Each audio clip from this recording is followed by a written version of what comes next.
स्वागत है किसान भाइयों आज की वीडियो में। किसान भाइयों आज की वीडियो में बात करने वाले हैं धान में उपयोग होने वाली एक ऐसी खाद के बारे में जिसका प्रयोग अगर हमारे किसान भाई अपनी धान की फसल में इस टाइम करें तो उनकी जो धान की फसल मरी हुई है किसान भाई जो ग्रोथ नहीं कर पा रही, यहाँ पर धान की फसल पीली पड़ चुकी है, पत्तियाँ पीली पड़ रही हैं, पौधे छोटे रह गए हैं, तो वहाँ पर अगर हमारे किसान भाई यूरिया मिलाकर इस खाद का प्रयोग करें तो उनकी मरी हुई धान की फसल भी एकदम से ग्रोथ पर आ जाएगी।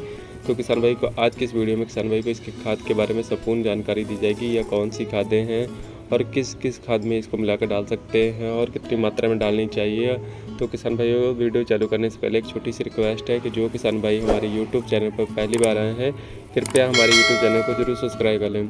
किसान भाई आमतौर पर देखा गया है कि हमारे किसान भाई इस बात से काफ़ी अधिक परेशान रहते हैं कि उनके धान की फसल में काफ़ी प्रकार के माइक्रोन्यूट्रिएंट डालने पर भी उनकी धान की फसल नहीं चल पा रही, धान की फसल बिल्कुल पीली पड़ी हुई है, ग्रोथ रुकी हुई है। तो ऐसे में हमारे किसान भाई को उस स्थान पर कौन सी खादों का प्रयोग करना चाहिए। तो किसान भाई को सबसे पहले वहाँ पर जो पहली जो खाद लेनी है किसान भाई वो फेरस सल्फेट यानी कि लोहा लेना है। किसान भाई फेरस सल्फेट में काफ़ी मात्रा में लोहा जिंक रहता है। किसान भाई फेरस सल्फेट का जो हमारे किसान भाई को जो प्रयोग करना रहेगा किसान भाई 5 किलो प्रति एकड़ के हिसाब से प्रयोग करना रहेगा। किसान भाई जब भी आप अपने खेत में फेरस का प्रयोग करेंगे, फेरस सल्फेट का प्रयोग करेंगे तो किसान भाइयों को बहुत ही तगड़े वाले रिजल्ट देखने को मिलेंगे।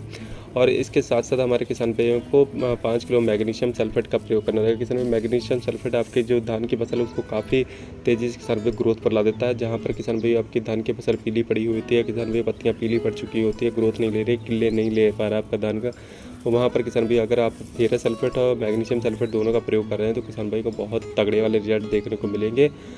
इसकी जो मात्रा लेनी है किसान भाई को दोनों को 5-5 किलो प्रति एकड़ के हिसाब से लेनी है। और इसी के साथ किसान भाइयों को 30 से 35 किलो प्रति एकड़ यूरिया का प्रयोग करना रहेगा। किसान भाइयों इन तीनों चीज़ों को किसान भाइयों को मिलाकर अपने खेत में किसान भाइयों को पानी लगाकर डलवा देना चाहिए। और किसान भाई देखेंगे एक ही हफ्ते में उनकी जो धान की फसल है किसान भाइयों बहुत ही तेज़ी से ग्रोथ करने लगी। जो पत्तियां पीली पड़ चुकी हैं किसान भाई, साइड से पत्तियां पीली पड़ती हैं किसान भाइयों, या जो लक्षण होते हैं किसान भाइयों या जगह अपने लोहे की कमी के कारण होते हैं किसान भाइयों, अगर आप फेरस सल्फेट और मैग्नीशियम सल्फेट का प्रयोग कर रहे हैं तो किसान भाइयों को बहुत ही तगड़े वाले रिजल्ट देखने को मिलेंगे। कि धान में किल्लों के समूह बनने लगेगा किसान भाइयों, पत्तियां चौड़ी हो जाएंगी, हरे गाढ़े कलर की पत्तियां हो जाएंगी किसान भाई। और जो आपकी धान की फसल किसान भाई पीली पड़ी हुई है, ग्रोथ नहीं ले पा रही थी किसान भाई, वो एकदम से ग्रोथ पर आ जाएगी और बहुत ही तेज़ी से किसान भाई आपका जो धान है वो ग्रोथ पर रहेगा किसान भाई। किसान भाई यह जो खादें हैं आमतौर पर किसान भाइयों को पहली खाद पर नहीं डालनी चाहिए। जब उनकी धान की फसल 15 से 20 दिन के अंतराल के हो जाए तो तभी किसान भाइयों को यह खाद का प्रयोग करना चाहिए, क्योंकि तभी यह रोग जो है या दिक्कतें हैं उनके धान की फसल में पैदा होती हैं, उनके धान ग्रोथ नहीं कर पा रहा है। तो पहली खाद पर तो धान अच्छी तरीके से ग्रोथ करता है। ज़्यादातर जो दिक्कतें आती है किसान भाई दूसरी खाद पर ही आती है। तो किसान भाई अगर दूसरी खाद पर इस खाद का प्रयोग करें तो बहुत ही तगड़े वाले रिजल्ट हमारे किसान भाइयों को देखने को मिलेंगे। और जो उनकी धान की फसल है किसान भाई एक अच्छा उत्पादन हमारे किसान भाइयों को निकाल कर दे सकती है। किसान भाई उम्मीद है वीडियो में बताई गई जानकारी आपको अच्छी लगी। अगर वीडियो में बताई गई जानकारी आपको अच्छी लगी तो कृपया हमारे यूट्यूब चैनल को जरूर सब्सक्राइब कीजिएगा और वीडियो को लाइक करना ना भूलें। धन्यवाद।